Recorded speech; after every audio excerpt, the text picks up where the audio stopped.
মধ্যপ্রাচ্যে চলমান সংঘাতে উত্তেজনা আরও বেড়েছে। ইরান, ইসরায়েল এবং যুক্তরাষ্ট্র এই তিন পক্ষের সংঘর্ষে দুই দিকেই ব্যাপক ক্ষয়ক্ষতির খবর পাওয়া যাচ্ছে। সংঘাতের মধ্যে তেহরান দাবি করেছে তারা মধ্যপ্রাচ্যে অবস্থানরত যুক্তরাষ্ট্রের বিভিন্ন সামরিক স্থাপনা ও নৌঘাঁটি লক্ষ্য করে একাধিক নিখুঁত হামলা চালিয়েছে। ইরানের ক্ষেপণাস্ত্র ও ড্রোন হামলায় মার্কিন রণতরী এবং গুরুত্বপূর্ণ সামরিক স্থাপনাগুলোকে টার্গেট করা হয়েছে বলে বিভিন্ন সূত্রে জানা যাচ্ছে।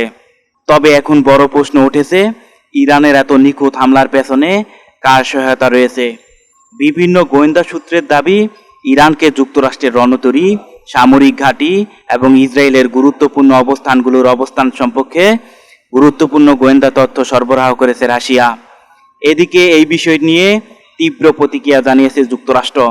মার্কিন পররাষ্ট্রমন্ত্রী সতর্ক করে বলেছেন, যেসব দেশ বা পক্ষ ইরানকে সামরিক বা গোয়েন্দা সহায়তা দিচ্ছে, ভবিষ্যতে তাদেরকে কঠোর পরিণতির মুখোমুখি হতে হবে।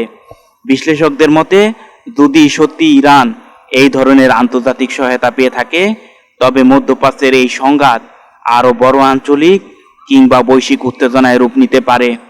পরিস্থিতি এখন অত্যন্ত স্পর্শকাতর, আর পুরো বিশ্ব তাকিয়ে আছে মধ্যপ্রাচ্যের এই দ্রুত পরিবর্তনশীল যুদ্ধ পরিস্থিতির দিকে।